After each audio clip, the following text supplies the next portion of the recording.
Bonjour, nous sommes sur le stand du Mustang Club de France à Epoch Auto 2024 et la Mustang est mise à l'honneur cette année. Oui, bonjour, parce que c'est les 60 ans de la Mustang en 2024 puisqu'elle est née le 17 avril 1964 aux États-Unis et donc cette année on a fêté toute l'année les 60 ans de la Mustang en France. Alors quelle est l'histoire de cette voiture mythique? L'histoire, c'est né dans la tête de Lee Iacocca, celui qui a fait cette voiture-là, juste après les baby boomers là, et après la guerre. Il fallait une voiture, il a imaginé une voiture simple pour les jeunes comme pour les anciens, 4 places, avec une plateforme de série, parce que c'est la Falcon qui a servi de modèle pour ça, et avec un moteur, il y avait énormément d'options, on pouvait personnaliser. On disait qu'il n'y avait pas une Mustang qui ressemblait à l'autre, enfin, il y avait, toutes les Mustangs étaient à peu près uniques en elles-mêmes, puisqu'il y avait une multitude d'options, on pouvait personnaliser sa voiture. C'est ce qui a fait son succès. Et ça s'est pas démenti parce on est à plus de 10 millions de voitures fabriquées depuis l'origine et elle s'est jamais arrêtée. Donc elle est sortie en quelle année précisément? 1964. Jusqu'à tout le temps. Tout le temps. Là, ça s'est jamais arrêté. Ça s'est jamais arrêté. En 2024, il y a le nouveau modèle qui est sorti là, juste avant l'été, en début d'année, le modèle 2024. Donc ça c'est phénoménal quand même. C'est jamais vu dans l'histoire de l'automobile. C'est la seule voiture à ma connaissance qui ait duré aussi longtemps. Et ça continue toujours. Et c'est la voiture la plus vendue au monde dans les voitures de sport. Ah oui.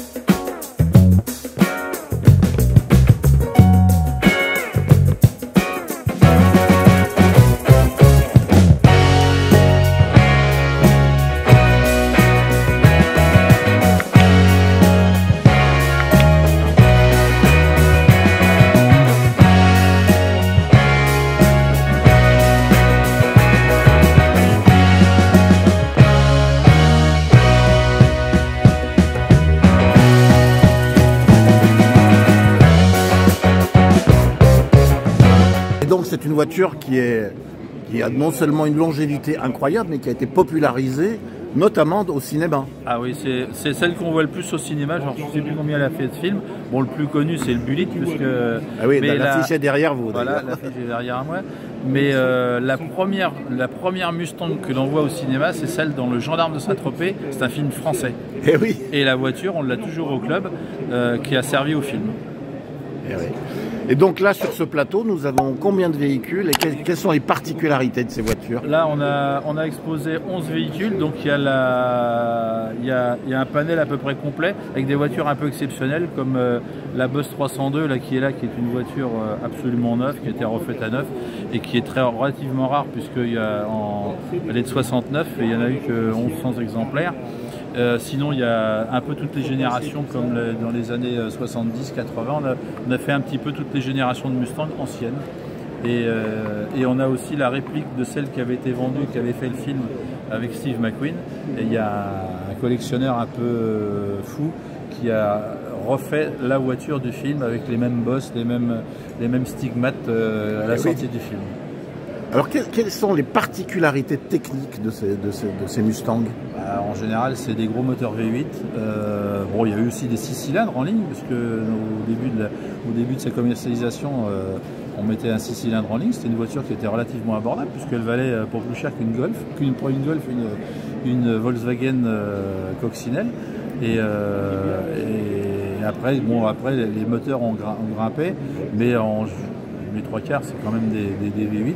Jusqu'à les dernières, c'est des V8 qui font 5,4 litres de cylindrée, qui développent 450 jusqu'à 800 chevaux quand on les prend en Shelby.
l'évolution de ce véhicule, parlons des choses qui fâchent un peu. Quel est son avenir justement à l'ère de l'électrique? Bah, il y a toujours une continuation, puisque ils ont sorti une Mustang électrique, c'est vrai, qui est un SUV qui ne ressemble pas du tout à une Mustang, où on trouve que c'est un peu dommage. Mais il y a toujours une Mustang, la 2024, c'est un vrai V8 qui développe. Bon, évidemment, elle est pénalisée par l'écotaxe qui est complètement démesurée, mais sinon, je pense qu'ils continueront toujours à faire des gros V8. Ils ont même fait un modèle GTD pour la compétition qu'on verra aux 24 heures du Mans l'année prochaine, enfin qu'on a même vu cette année et l'année prochaine aussi. Et je pense qu'ils conserveront toujours un moteur V8. Et donc l'aventure continue. Exactement.